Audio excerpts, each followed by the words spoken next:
Israel के प्रधानमंत्री Benjamin Netanyahu इन दिनों चौतरफा चुनौतियां झेल रहे हैं। चौतरफा इसलिए कहा जा रहा है क्योंकि युद्ध के मोर्चे पर अब भी इजरायली सैनिक डटे हुए हैं, जिनकी कमान जाहिर सी बात है आदेश के तौर पर बेन्यामिन नेतन्याहू के जरिए दी जाती है। हमास के साथ पिछले 6 महीने से ये महाजंग जारी है। बीच में लगा था कि शायद कोई बीच का रास्ता निकल जाएगा, लेकिन ऐसा हुआ नहीं।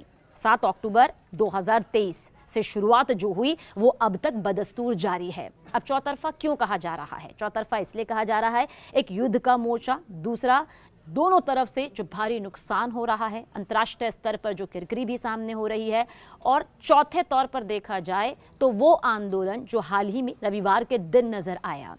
दरअसल यरूशलेम के संसद के बाहर 10,000 से ज्यादा लोगों ने सड़क पर उतरकर अपना गुस्सा, अपनी नाराजगी जाहिर की है बेन्यामिन नेतन्याहू के खिलाफ।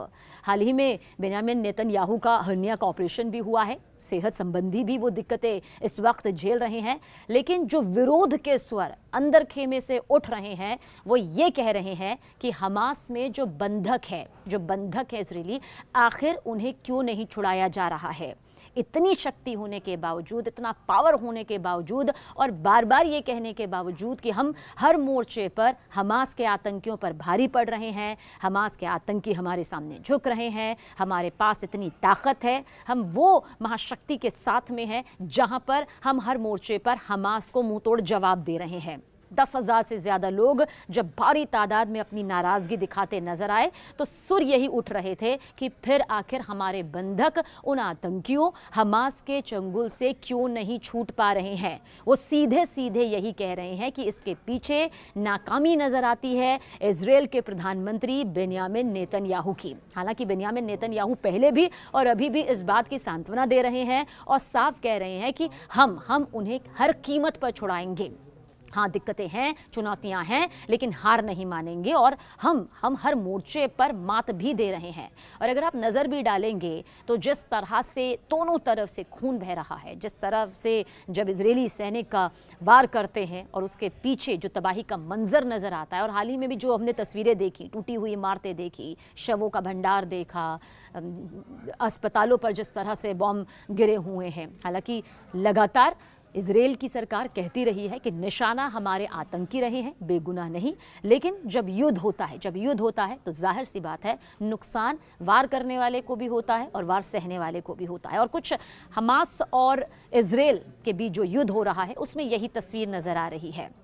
अब आप इस बात को समझिए कि किस तरह से दोनों आमने सामने हैं। हमास के पास एक आतंकी समूह होने के बावजूद अलग ताकत है। ये वो ताकत है जो इजरायल को सीधे सीधे 7 अक्टूबर को बड़ी चुनौती देते नजर आया। इससे पहले भी दोनों के बीच में जो आपसी टकरार है, जो आपसी कड़वाहट है, वो वक्त वक्त पर सामने आई है। लेकिन 7 अक्टूबर 2023 से जारी ये जंग महाजंग में तब्दील होती है और हम देखते हैं कि गाजा पर किस तरह से इजरायल सीधे सीधे बड़े हमले कर देता है। ज़मीन से लेकर आसमान तक हमने देखा तबाही का वो खौफनाक मंजर जो दर्दनाक मंजर के तस्वीरों के साथ में सामने भी आया है। लेकिन अब चुनौती यहाँ पर बेन्यामिन नेतन्याहू के सामने ये है कि उन्हें अगर विश्वास पाना है तो बंधकों को छुड़ाना होगा, जो हमास किसी भी कीमत पर फिलहाल अभी तो करता हुआ नजर नहीं आता है। रोज़े ज़रूर इस वक्त रमज़ान का महीना चल रहा है और अगर पिछली बार भी आपको याद होगा तब भी कहा था कि इस वक्त के लिए जो जंग है उसे रोक देना चाहिए। फिर शुरू हुई जंग और अभी भी उसी तरह से ये जंग जारी है।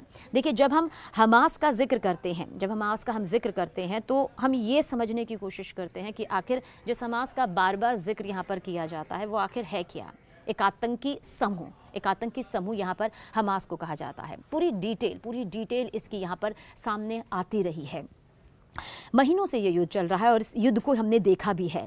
देखिए, इसकी स्थापना यानी कि जब हमास यहाँ पर एक आतंकी समूह के तौर पर सामने आता है तो ये 1987 का साल रहता है, यानी कि 1987। ये वो साल यहाँ पर रहता है जब पहली बार फ़िलिस्तीन में इंतिफादा या विद्रोह हुई थी। अब इंतिफादा जिसका जिक्र जब किया जाता है तो इसके जिक्र के तौर पर इसका मतलब आता है बगावत करना, विद्रोह करना। वो विद्रोह यहाँ पर जब शुरू होता है तो फिर बढ़ता चला जाता है और इतना खतरनाक रूप अख्तियार कर लेता है कि आज की तारीख में सिर्फ और सिर्फ चारों तरफ खून नजर आता है। देखिए, अब बेन्यामिन नेतन्याहू जानते हैं कि हमास भले ही एक आतंकी समूह है, लेकिन ये कोई कमज़ोर समूह नहीं है। इसके पास वो ताकत है जो इजराइल की सरकार को चुनौती देती आ रही है, और इस बार की चुनौती ने तो वैश्विक तौर पर यह बता दिया कि कितना ज़रूरी हो जाता है कि एकजुटता के साथ अंत किया जाए, अगर हम इजराइल के नज़रिए से इसे देखें। लेकिन इसके साथ साथ ही बेन्यामिन नेतन्याहू ये भी जानते हैं कि अकेले अपने दम पर वो इस जंग को जीत नहीं सकते हैं, वो ये भी मानते हैं। इसलिए अंदर खेमे से ये खबर भी निकलकर सामने आई कि किस तरह से महाशक्तिशाली देशों से हथियारों की बड़ी खेप जो है उसकी मदद के लिए बेन्यामिन नेतन्याहू ने गुहार भी लगाई, और बड़े समझौते भी यहाँ पर सामने हुए हैं। वो जो बाइडन से हथियार चाहते हैं, और अंदर की खबर ये भी है कि वो हथियार उन्हें मिल भी रहे हैं।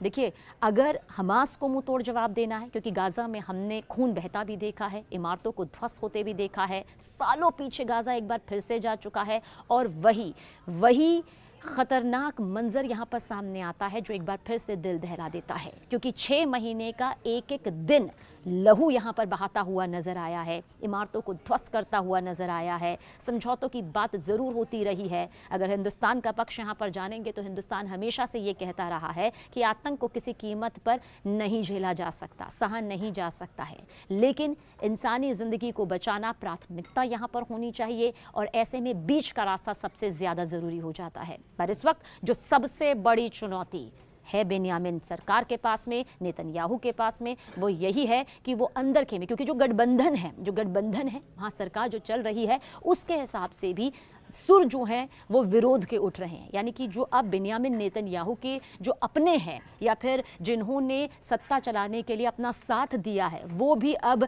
विरोधी सुर में तब्दील हो रहे हैं, क्योंकि अपने बंधकों को छुड़ाने में हमास के चंगुल से क्या वो नाकाम हो रहे हैं? जो वादा वो लगातार कर रहे हैं वो आखिर पूरा क्यों नहीं कर पा रहे हैं, अगर वो खुद को या अपनी सरकार को, अपने सैनिकों को इतना ताकतवर बता रहे हैं?